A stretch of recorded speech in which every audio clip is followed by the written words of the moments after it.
I'm 21 years old, and no, I'm not a lesbian. I'm actually very straight. So it started like some years back when I was in high school. Lesbians are the one who are ruling the school. If you were not a lesbian, that school would be hell for you. Lesbians approached me when I was in Form 2. At first I said no, and they really made it hard for me to stay in that school. Some weeks later, I agreed.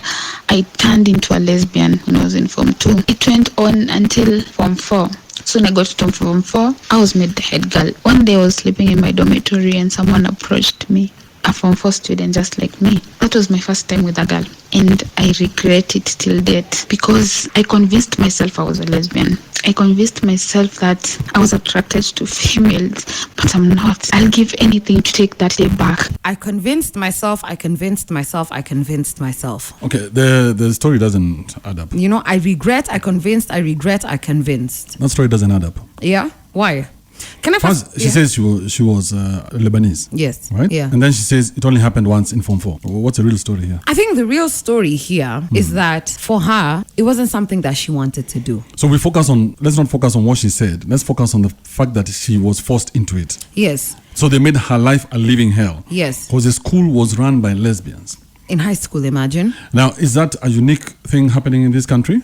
No, it's not. Not just not. I think 99.9% of all the schools in this country are breeding lesbianism and gayism. But when you separate men and women, what do you expect? Not only just separate them. Do you know, at class 7, that's when I realized that there was a girl called Lucy.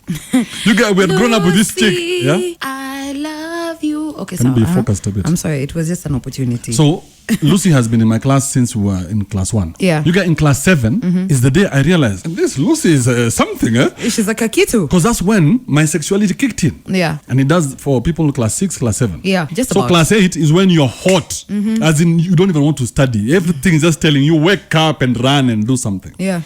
And then while your body is still very hot, you're separated, put in prison. You know. What do you expect? What do you expect is going to come from those prisons? As women, and I know I will probably get shot for this, but women are more predisposed to it because we are lovers, yeah? We have a way of showing affection, and there are almost no bounds when it comes to female affection. You know, a chick can kiss a chick and still be straight, by the way.